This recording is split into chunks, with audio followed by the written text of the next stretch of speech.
antes de que la colonización se apoderara de los territorios de América del Norte en el siglo XV d.C. Existían diversas civilizaciones tribales a lo largo del hermoso paisaje continental, desde los pantanos en el sur, hasta las colinas boscosas en el este, las llanuras en el medio oeste, y hasta las montañas en el centro y los desiertos en el oeste. Los indígenas de una América precolombina dominaban el campo sin siquiera pensar en los colonos blancos que ansiaban explorar su tierra en los siglos por venir. Estas tribus no eran simplemente masas bárbaras de salvajes y asesinos, sino sociedades complejas que contaban con miles de lenguas y dialectos, culturas con obligaciones apasionadas, sistemas políticos y consejos de liderazgo, y religiones saturadas de espiritualismo y mitología. Desafortunadamente, sin embargo, la mayoría de estas costumbres y creencias fueron casi completamente borradas de los libros de historia, después de la introducción de la colonización en América en el siglo XVI, que vio disminuir el número de poblaciones nativas americanas en cientos de miles, o cientos. Solo fracciones minúsculas de estas tribus constituyen la demografía actual de Estados Unidos. Para preservar sus historias, culturas y formas de vida, este es el primero de una serie de breves ensayos que documentan los ricos detalles de las tribus nativas americanas, que van desde las primeras naciones en Canadá hasta los nativos mexicanos en México. Esta es la primera historia de los 7 fuegos del Consejo, conocidos coloquialmente como los Sioux.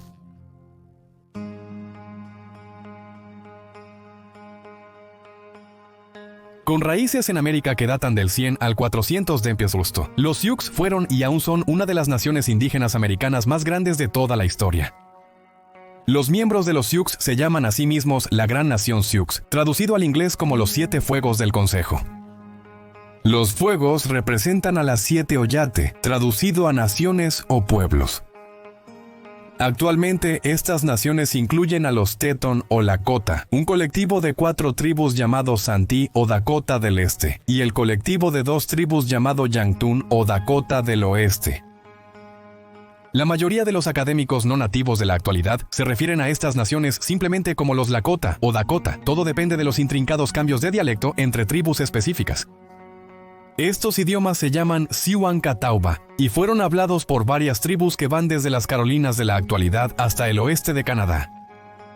Una de las pocas similitudes de dialecto en todas las tribus son las palabras Lakota y Dakota, que se traducen como aliado cuando son pronunciadas por diferentes miembros de diferentes naciones entre sí. En los 1760, los colonizadores franceses atribuyeron la palabra Sioux a los 7 fuegos del Consejo, una abreviatura de la palabra francesa Narusu, atribuida a las tribus nativas por un colonizador de nombre Jean Nicolet en 1640.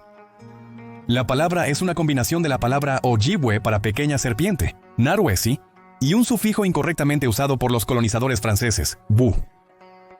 Hoy en día, a las personas de los 7 fuegos del Consejo se les llama en Ojibwe Boain, que se traduce a asadores en español, probablemente relacionado con los métodos de cocina utilizados por las tribus de antaño.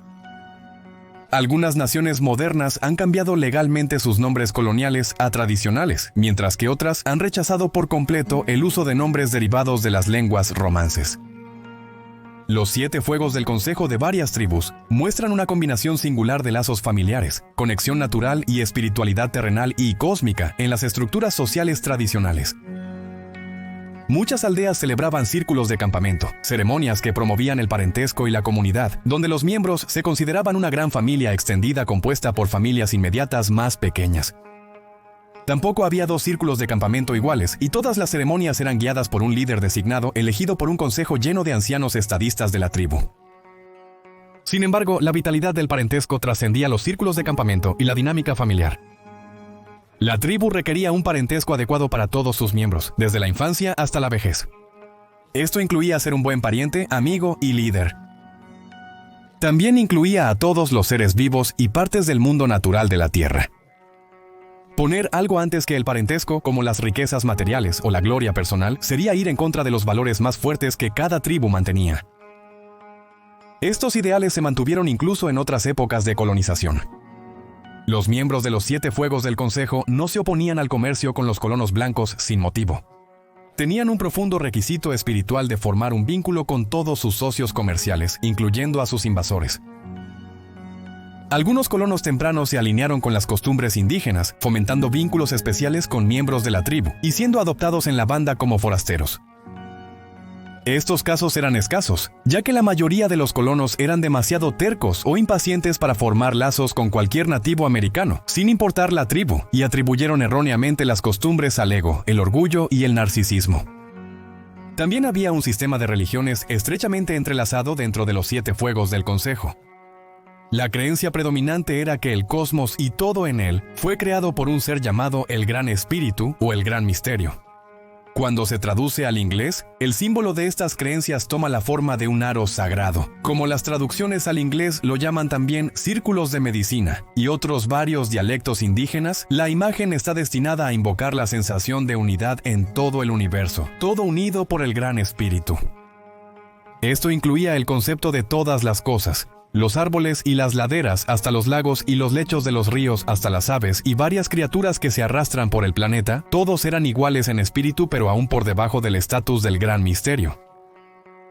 Conectar a los miembros de la tribu con los espíritus en la tierra y en el cielo era un tipo de oración, y se traducía a reclamar una relación con cuando se hablaba en inglés.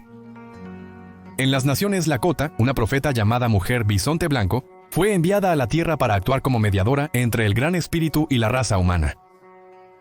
A través de esta relación, la profeta enseñó a los humanos cómo establecer un parentesco adecuado y ser un gran miembro de la familia a través de una serie de ceremonias llamadas los 7 ritos sagrados. Estos ritos abarcaban desde la purificación, danzas del sol, búsquedas de visión, hasta celebraciones de la pubertad femenina. Los 7 ritos fueron entonces confirmados mediante el humo de una pipa sagrada, en la que todos los elementos del ritual representaban los elementos de la tierra y las conexiones entre ellos y la humanidad. Los sueños también son herramientas increíblemente importantes, utilizadas por los 7 fuegos del Consejo, para establecer sus conexiones con el mundo espiritual y mejorar sus habilidades en un reino terrenal. Un ejemplo de esto fue la instrucción de que soñar con seres de trueno, cuando se traduce al inglés, convertiría al soñador en un bufón sagrado, quien luego compartiría su poder sobrenatural con todos los que se encontraran con ellos y sus actuaciones cómicas. Las prácticas funerarias fueron rituales simbólicos y espirituales muy importantes realizados por los miembros de la tribu a lo largo de su historia. Tradicionalmente, las tribus honrarían al difunto con un velorio de 4 días en el que todos los miembros de la banda lloraban y guiaban al espíritu muerto hacia el lugar de descanso terrenal. Los miembros de la tribu también colocarían el cadáver del difunto en un andamio de entierro, ya sea en los árboles o en un poste vertical para mantener el cuerpo fuera del suelo. El cuerpo permaneció allí por 1 año, con ofrendas en la cabeza y tela envolviendo el resto. No obstante, no se aislaba ni se ocultaba a los difuntos. Las tribus seguirían hablando con los cadáveres, ofreciéndoles alimentos y bebidas. Todo esto era parte del proceso de guiar al fallecido en su viaje espiritual y permitir que el resto de la tribu llorara adecuadamente, mientras también obtenía nuevas conexiones con el reino espiritual. Ninguna tribu de los 7 fuegos del Consejo estaba completa sin una variedad de estilos musicales que se extendían por los pueblos y campamentos. Varias tribus entre las bandas Dakota utilizaban un estilo de canción y baile de llamada y respuesta, liderado por un vocalista solista que comienza a cantar en un tono alto antes de pasar a una frase específica. El resto del grupo luego repite esta frase, continuando bajando su tono antes de detenerse todos juntos con una pausa efectiva. En la segunda mitad del arreglo, los intérpretes crearán sonidos llamados golpes de honor.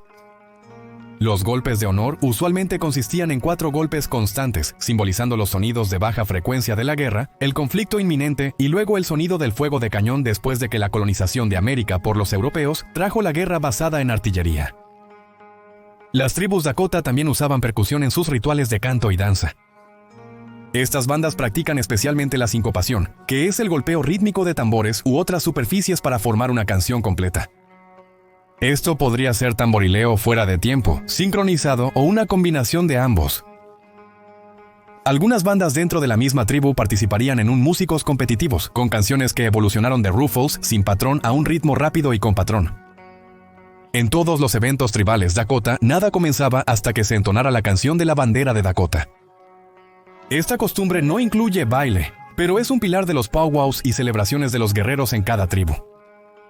En las costumbres musicales de los 7 fuegos del Consejo, las canciones líricas eran escasas y la mayoría de la música solo usaba sonidos silábicos, vocables y ruidos guturales sin traducción. A veces se incluían letras, pero solo en la segunda mitad de las actuaciones. Las mujeres también eran utilizadas intensivamente en rituales de canto y baile, normalmente cantando a un tono más alto y llevando a cabo las actuaciones musicales la segunda y tercera vez que se interpreta la canción, o tantas veces como se repita la pieza. Cada verano, estos tipos de grandes actuaciones comunitarias eran piezas clave de la asamblea principal de todos los líderes de las 7 tribus, donde las figuras tribales se reunían para restaurar sus valores de parentesco y deliberar sobre las pruebas tribales. En las festividades de verano, 4 líderes tribales principales eran nombrados por los jefes de cada banda en las tribus, dependiendo de la inteligencia, compasión, coraje y resiliencia del nominado.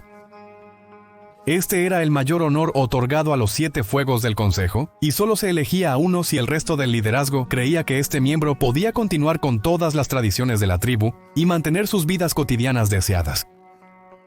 Las responsabilidades de los 4 líderes incluían tomar decisiones sobre la reorganización de campamentos y aldeas, navegar conflictos entre tribus vecinas y planificar cacerías tribales a gran escala. Debajo de este subliderazgo había colecciones de fraternidades de hombres, divididas en 2 facciones de hombres más jóvenes y hombres más viejos. Cada facción tenía sus propias responsabilidades, y los antiguos líderes y varios ancianos del grupo de edad mayor ayudaban a guiar a sus contrapartes jóvenes. Los 7 consejos de fuego también incluían sociedades enteras de bandas de guerreros, a quienes se les encomendaba liderar las cacerías, entrenar para la batalla y proporcionar seguridad al resto de la aldea o comunidad. Junto a estos brazos de guerreros había 2 voces elegidas de las comunidades llamadas portadores de camisas cuando se traduce al inglés.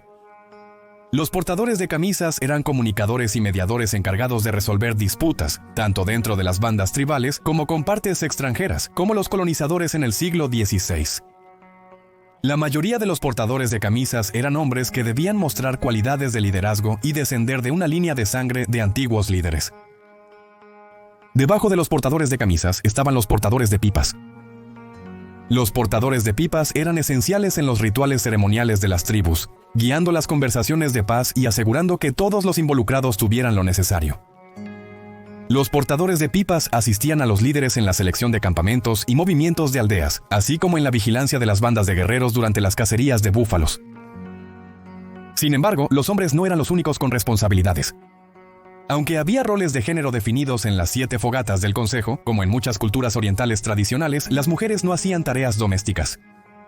Ellas ayudaban a hacer tela y a tejer, pero también se consideraban dueñas de las casas mismas, responsables de todas las decisiones relacionadas con una residencia.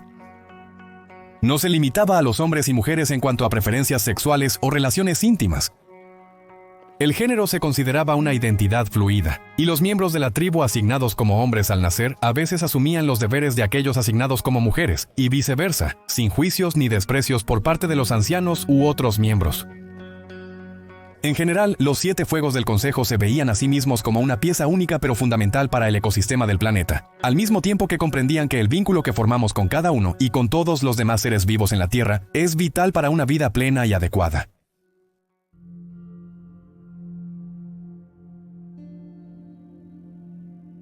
Se cree que los antepasados de los actuales 7 fuegos del consejo llegaron por primera vez a lo que hoy es el noroeste de Wisconsin y el centro de Minnesota, alrededor del año 800 d.C. Vinieron del valle central del río Mississippi, habitándolo por al menos 2 milenios. Estas bandas indígenas ahora son llamadas el continuo del río de almejas Cafio Pato Negro del bosque por los historiadores ingleses de la era moderna. El continuo no adquirió las culturas y costumbres vistas en las comunidades tribales del norte hasta el año 1300 d.C., las cuales adquirieron de otras tribus en la región. Fue alrededor de este tiempo que el periodo del continuo oficialmente se convirtió en el periodo de los 7 fuegos del consejo. Durante los siguientes 300 años, los 7 fuegos del consejo evolucionaron en lo que conocemos como la rama Sioux de los nativos americanos, tal como los encontraron los colonos europeos en los siglos XVI y XVI-XVII. Hasta 1650, el área habitada por los 7 fuegos del consejo alrededor de la fuente del río Mississippi y la región de los Grandes Lagos estaba en disputa por las reclamaciones de la tribu Iroquois de las primeras naciones. Los Iroquois, rivales de los 7 fuegos del consejo, participaron en una guerra prolongada cuando llegaron los comerciantes de pieles europeos.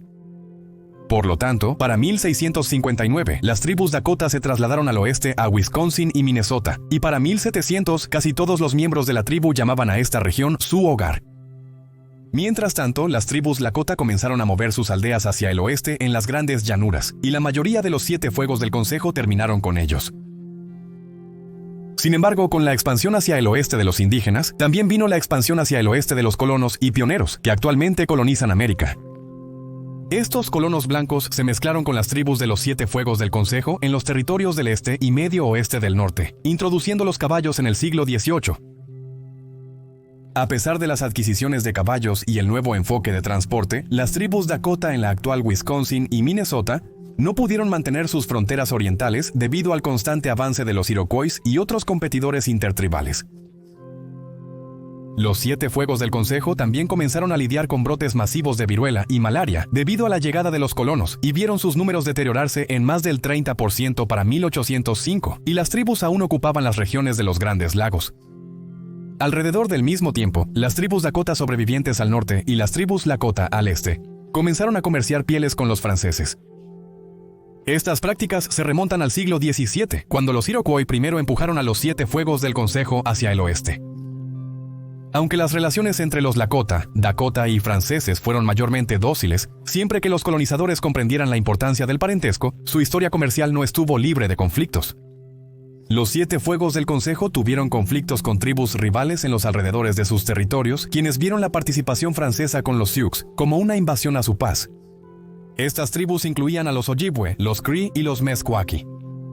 Después del cambio del siglo XIX, a medida que los restos de los Siete Fuegos del Consejo se adentraban más en las regiones de las grandes llanuras de América, comenzaron a adoptar costumbres y rasgos de los grupos indígenas, que una vez llamaron a las llanuras su hogar durante años. Para 1803, las tres principales bandas de los Dakota del Oeste, Dakota del Este y Lakota eran muy distintas en sus prácticas y costumbres, pero aún mantenían su sagrado vínculo de parentesco, que mantenía a las tribus conectadas más allá de sus desarrollos geográficos. Fue por esta época cuando los Siete Fuegos del Consejo empezaron a sentir los efectos catastróficos de la colonización en sus tierras y su gente. En 1825, se vieron obligados a entrar en el Tratado de Prairie-la-Chine con otras 7 tribus indígenas en un esfuerzo por detener la guerra intertribal, todo por el bien de los colonos.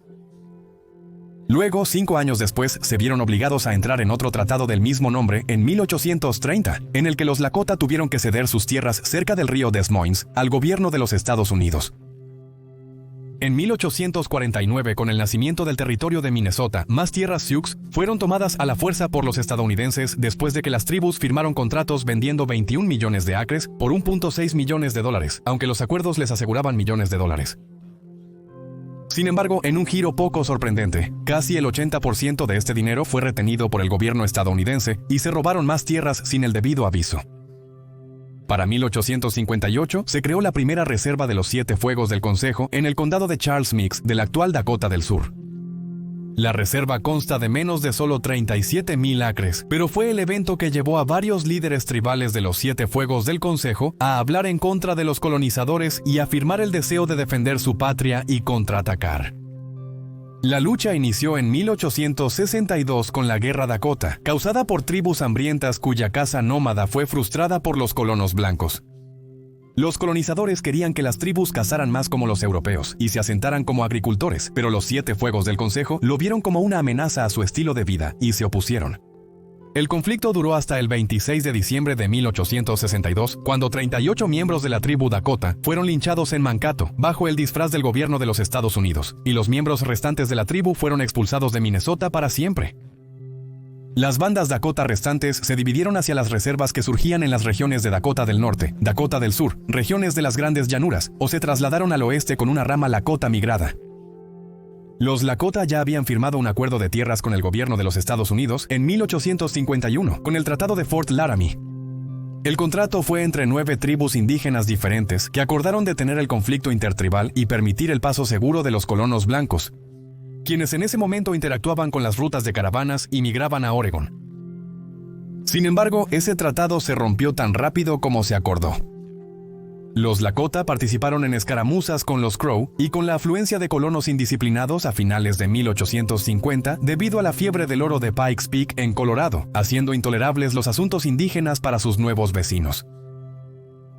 En 1868 se intentó otro tratado similar al de Fort Laramie, pero hizo poco para mitigar la guerra intertribal, la destrucción sistemática del bisonte americano por parte de los estadounidenses fuente básica de alimento y ropa para la mayoría de las tribus indígenas en el oeste de Estados Unidos, asoló a los 7 fuegos del Consejo con hambruna, fatiga y frustraciones. La fiebre del oro de las Black Hills provocó una afluencia de colonos a las grandes llanuras del norte de Dakota del Sur y Wyoming, dejando el Tratado de 1868 prácticamente sin efecto. Después de que George Armstrong Custer trajo una fuerza de expedición al área en 1874 y faltó al respeto a las tribus indígenas locales, los 7 fuegos del Consejo y las tribus Chippewa del norte se hartaron, y la Gran Guerra Sioux comenzó en 1876. La Gran Guerra Sioux de 1876 fue precedida por varias incursiones y conflictos menores entre los 7 fuegos del Consejo, y tanto los colonos como las tribus opuestas desde los años 1850. Muchas batallas fueron por los efectos de las extinciones de búfalos y disputas de tierras, incluyendo las guerras Sioux generalizadas entre 1850 y 1890. Estos conflictos incluyeron la Guerra Dakota de 1862, la Guerra de Nube Roja, la Guerra de las Colinas Negras y la Batalla de Little Bighorn entre 1876 y 1877. La Gran Guerra Sioux de 1876 se debió a la indiferencia del gobierno de Estados Unidos para mantener a los colonos fuera de las Colinas Negras, que pertenecían a las 2 tribus que las reclamaban desde hacía siglos. Los Estados Unidos fueron a la guerra, liderados por el antes mencionado teniente coronel George Armstrong Custer, mientras que los Chippewa, Arapaho y los 7 fuegos del Consejo fueron liderados por Caballo Loco, Jefe Gal y Toro Sentado. Durante el conflicto, el ejército de los Estados Unidos cortó sistemáticamente los recursos vitales para las tribus indígenas en cada porción de tierra que reclamaban. Al final, las tribus se vieron forzadas a hacer un último intento.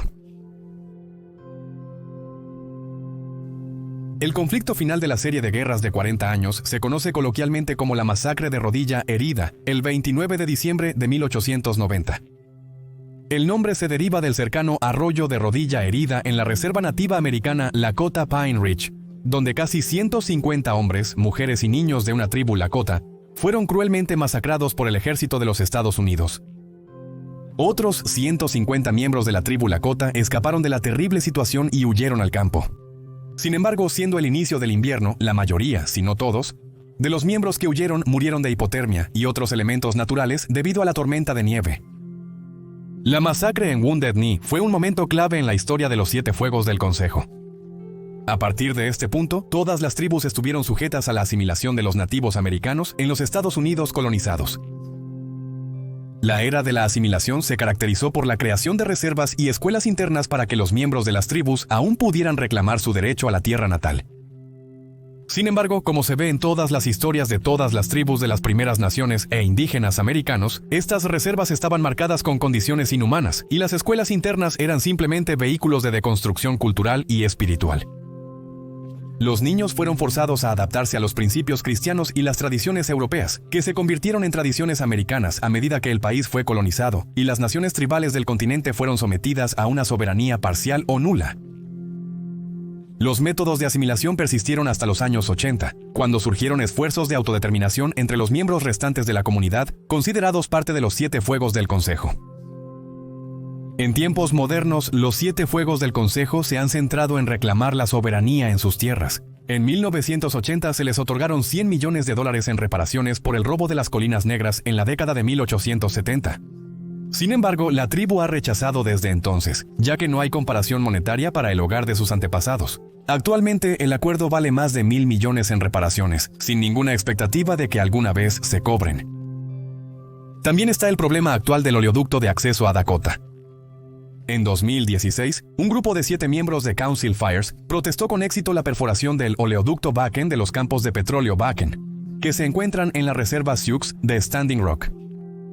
El oleoducto habría introducido una serie de problemas ambientales, como la toxicidad del agua potable y la destrucción de la pequeña relación cultural que los miembros de la tribu mantenían con la tierra.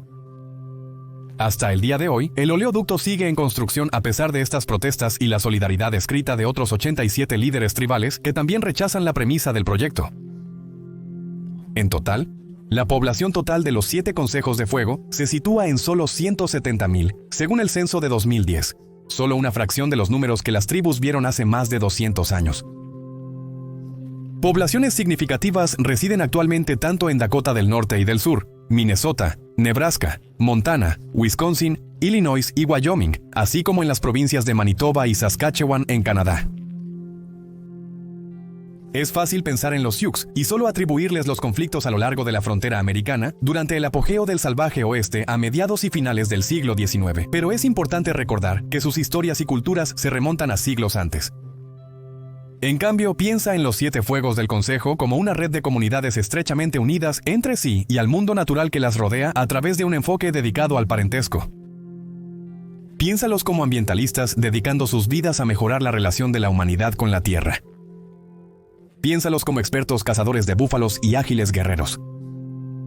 Piénsalos como soñadores y espiritualistas, como músicos y narradores, con un amor profundamente arraigado en la amistad, la familia y la humanidad.